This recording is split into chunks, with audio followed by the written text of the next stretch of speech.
It's amazing to me to think about the Singer 12 new family sewing machine being developed and beginning to sell during the Civil War in the United States.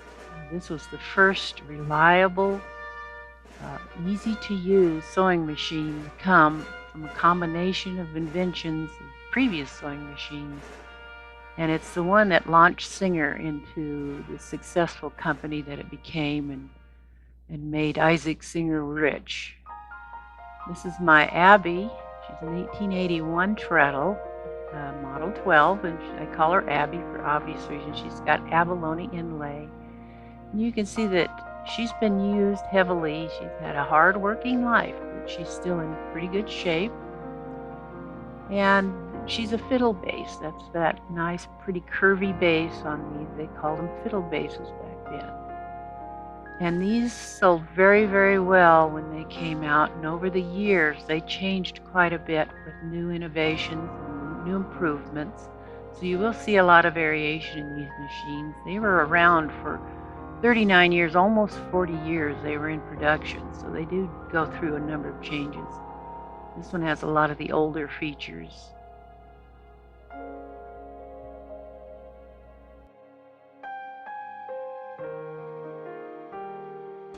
And I want to go through some of the things you need to know to use these machines. And first off, you need to know how to set the needle. Now, the needles on these are very different than what we see today on our standard typical needles, and primarily the domestic machines have similar needles, but these are different. And you do have to have these special needles. They are 12 by 1 size, and they have a rounded shank, which means they don't have a flat side, which a lot of our typical domestic needles have today. So they're a little harder to get set in your machine correctly, and I'm going to show you how to do that.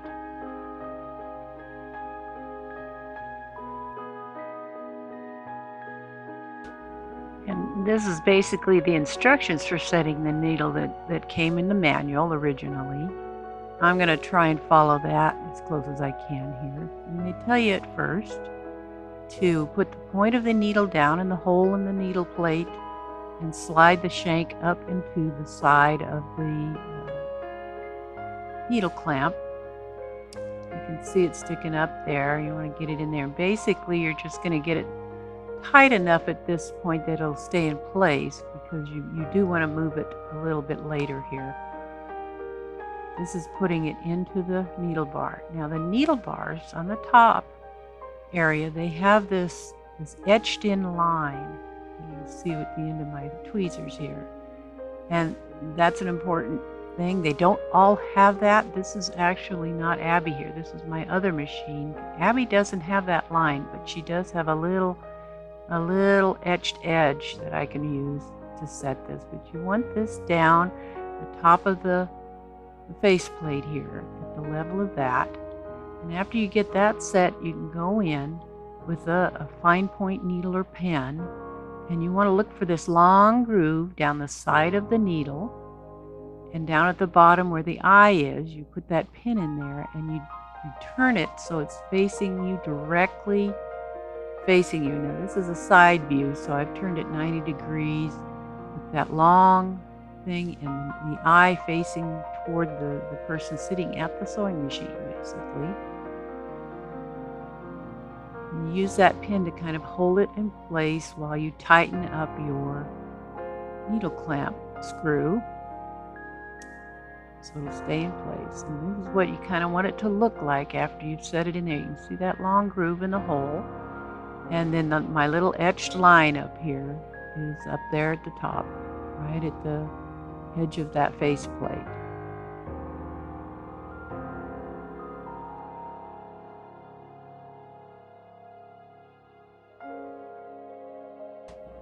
Now the bobbin and the shuttle on these older machines is quite different than what you find today.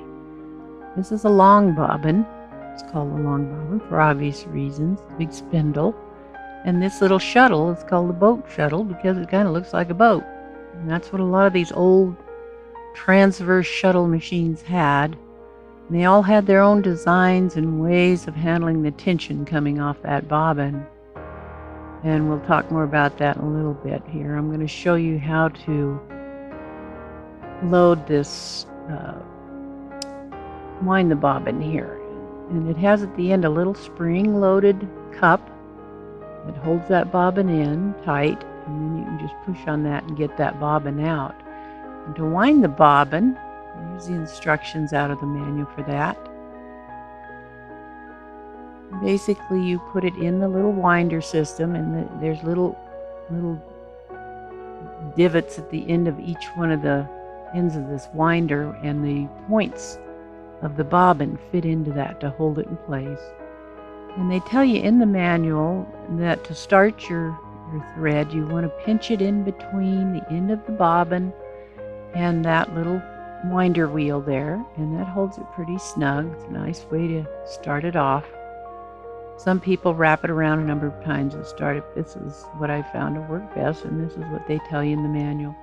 The other thing you want to do is release the clutch on the machine. You do that by pulling it out, turning it a little bit, and that frees up the wheel, and you don't run the machine, the rest of the machine, while you're winding your bobbin.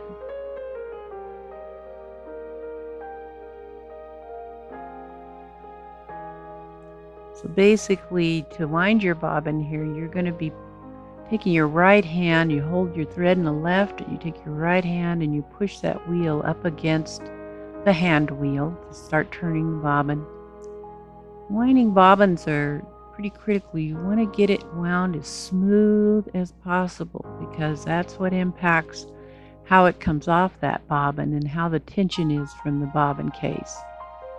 So you want to go real smooth and get it as even and as smooth as possible. You get a little more thread on there when you're real smooth, and it just makes the tension coming off much better and allows it to wind off of that spindle much more evenly.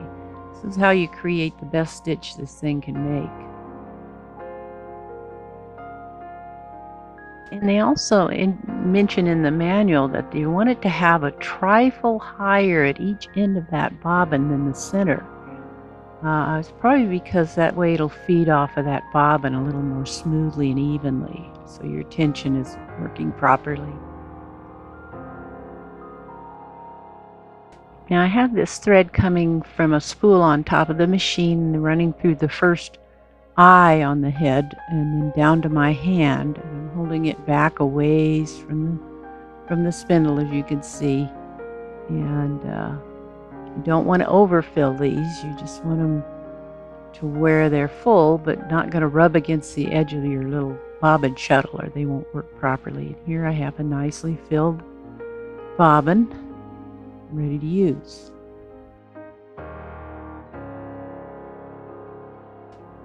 Okay, now we're going to talk about threading that little boat shuttle, which for these machines can get pretty complicated. And I've got this highlighted in green information from the original manual about how to do this. So I'm going to read through this because it can be kind of complicated and confusing. And I'm going to read it. Pass the thread through the bottom long slot, in at the upper slot, and thence over to the tension holes, passing it through the one nearest the blunt end first, then through as many holes as may be necessary to obtain the tension required, always finishing, however, by passing it through the hole nearest the point, either from inside outward or from outside inward. In the latter case, pass it out through the slot below, and finally, in every case, under the spring, under that leaf spring. So very specific directions, and we're going to try and show you how to do that. I've seen it done a number of ways online, and none of them follow that exactly, so we'll try that. Here you can see where that little spring-loaded cup is at the tip, at the pointed end, and you'll set your bobbin down in there first, and then on the other side is another little indentation that the other side, the point on the other side of the bobbin, will pop down into. So to get your bobbin in your case, you want to make sure first, as in the instructions say, to have the thread over the top of the bobbin, not coming from the bottom. So here we're going to put the point down for the pointed end of the shuttle first in that little spring-loaded cup. If we get it there, we can pop down the back end, and then it's secured in there with the thread coming over top, as it says in the instruction. Okay, now we're going to run that end of the thread from that bottom slot first, from the inside out, and then to the top slot from the outside in,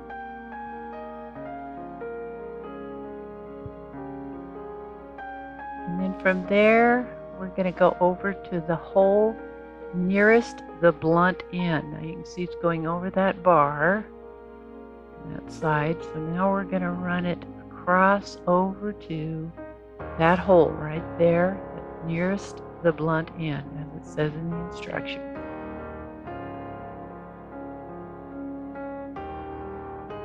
Now after you get it there, you can put it through the other holes as much as you need to in order to get the tension you need. Now, tension on a bobbin is where you always start to adjust tension for any machine, whether they're old or new. And so this is critical. It's critical to get your bobbins set right. So you run it in and out of those holes depending on the thread you're using, the fabric you're using, the material the thread's made out of. I mean, there's a lot of variables involved here. So it's critical to set this right in order to get that much sought after perfect stitch. Okay, so here, just for an example, we're going to go from that back hole and then from the outside in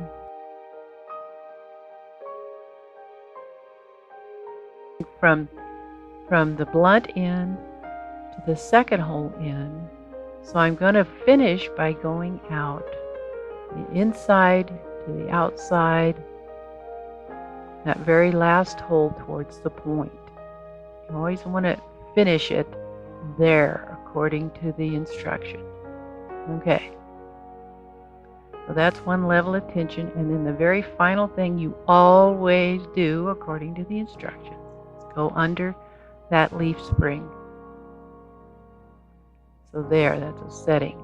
Now, how you change your tension. To regulate the tension, test the tension of the shuttle thread by drawing it towards the round end of the shuttle. If it draws as tightly as it will bear without breaking, it is right for the fabrics of a firm texture. All right, so here we're just pulling it to see if it's nice and smooth going forward. And it is. It's running nice. It's not breaking. So now, in order to test it, if it's too tight or not, we're going to pull it all the way towards the blunt end. Pull it, and it's okay there too. Now, if it broke, it would be too tight. You'd want to reduce the number of holes that you've got it in. So you want it to be able to go swing back and forth across that leaf spring without breaking. And how tight it needs to be. Tension is a tough one. Now I wanted to show you these two bobbins. The upper one is from Abby, and the lower one is from Winnie. And you can see a lot of wear on Abby's bobbin case, or the shuttle, where there's all these wear lines around the holes. Somebody who used this machine a lot would wrap the threads around over that edge, and it wears down like you could see there. I don't know if that's right or not. It will wear down your bobbin case quite a bit, your little shuttle. And it's just an example of something, another way of adjusting that. But I don't think I would do it that way, but that's how Abby's case was used. Okay, now I'm going to thread this again a little differently. So we're starting again with the thread coming out that back hole near the blunt end. And this time I'm going to go in that very front hole near the point, which means according to the instruction that I need to have it come out that little slot below. So we're going to try and get that in there. You see why I try to use tweezers a lot for doing this. It's kind of tough to try and do without tweezers or very stiff thread. So here I struggle a little bit trying to get this through that little slot that's underneath the holes there. But that's what it says to do. When you're dealing with those holes, you want it to go in the blunt, out the front near the point. And depending on whether you go in from the outside or out from the inside, for that last one, you might use that little slit down there. But again, as always, you're going to want to put the very last thing, you're going to want to slide it through that little leaf spring as the final step always, according to the instructions. So what I've been doing here is trying to put this thing together with the instructions. Now, I did find when I was using this machine, I was using Abby to do some piecing, which you'll see me do a little bit towards the end of this video. I got an excellent little stitch out of her, nice balanced, even, smooth stitch when I did this right. If I had it wrong, it didn't do very well. Now here I'm going to put it in the machine. So here's loading the shuttle and bobbin into the machine. That's the little shuttle carrier there that goes back and forth in a transverse shuttle. Drop it in there. Now you turn it sideways so that leaf spring is going to be facing up. And your thread will be coming out the top side. Right there. Now my thread's ready to go. I close that enough. Don't pinch it tight because it's going to have to pull that thread up to the needle here in a minute. So threading the main head of the machine, the top threads, they're basically pretty simple. There's kind of a diagram showing and the instructions for how to thread it. It's fairly straightforward and simple up top. It's the bobbin that's tough. So basically you'll go through that little thread guide up top, in front, down through those tension discs. You want to make sure you get it slid up in there real snug up in those tension discs. You want it all the way in there. They're critical.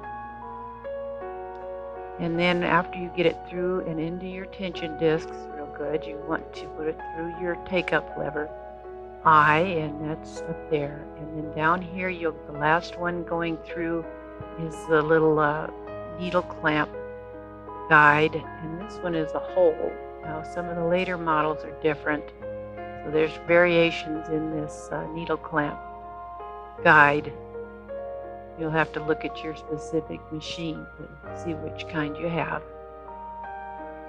And then you lift your needle up and get it threaded. And now these always thread from front to back. So your eye, you should see your eye facing you. So we're going front to back to thread it. And then after you get it threaded, you can bring your bobbin thread up by moving your hand wheel and lifting it up and drawing your thread up from below. And now you're all set. So, okay, now we're going to talk about setting and testing the upper tension, and tension can be a difficult issue. I'm going to read this. The tension of the needle thread is regulated by turning the tension screw.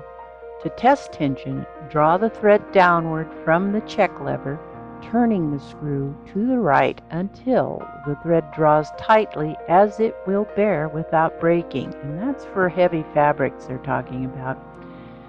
And here I've got Winnie set up to kind of show you. Here's on top, here's where that tension adjustment is. And on the older machines, it's in the front. The oldest machines, the originals, the newer machines have it up top, so there's two different locations. They talk about pulling it down. That's kind of misleading. It's going to depend a lot on your thread, on your fabric, and setting tension on any sewing machine, old or new, can be a trial, and there's more questions about that and problems with that than probably just about anything on a sewing machine of any kind. But these are even extra hard to deal with, so there can be real simple, or not simple, but real delicate changes will make all the difference. So it takes some time and testing. But always start with your bobbin setting first on any sewing machine. Okay, so now we've got it, the needle in, we've got the bobbin set, we've got our upper tension set, we've tested it, we've got a nice stitch, and now we can sew. And one of the things I really enjoy about these Model 12s is that very satisfying little click that it makes when it sews. There's something just really rewarding about the sound of these machines, so I'm just going to let you listen to it sew. Now this is Abby I'm sewing on here, and I've been working on piecing a table runner, and she has just been doing fabulous. I think she is probably sewing today just as well as she did over 129 years ago or so when she was off the factory line. And I'm just real pleased with how she's running today, and that's what's so rewarding about these old machines, is they just do not quit, and they sew wonderfully. And I just love using them. So I'd been piecing this entire table runner with her, and she's just done great. I've had no problems whatsoever. Once you get things set up on these machines, they sew very well. It's really fun to have one of the original old machines that got the Singer Company going and got sewing for the masses actually going, and it was the first really usable machine for just about everyone. So it's fun to have a couple of these machines because they're just beautiful old things. Just a joy to explore and study and play with if you like your old vintage machines. And it's just nice to have these. If you manage to find one and you're struggling with it, I hope you'll keep working with it because they're very worth having here. And here's that beautiful stitch that Abby's making, and it's just perfect. And looking back over time, these machines, it was amazing that they were made during the Civil War and the country was in turmoil, and yet these came out, and I'm sure they played a role in Reconstruction and people getting back on their feet after the devastating Civil War in the States, and just a joy to have. So I hope you can find one, and hope this video was helpful to help you learn how to use these things, because they are quite different and can be a challenge, especially dealing with these bobbin cases and the tension. And these bobbin cases and setting that tension, it just depends more than anything on what works best to get the stitch you need, and following the directions may not always be the best. You just have to do trial and error, see what works best with your machine and with your threads and with the fabric you're using, because that makes all the difference on your tension. It varies greatly, and you have to learn to handle your bobbins on any sewing machine. So enjoy using your Singer Model 12s, and hope this was helpful.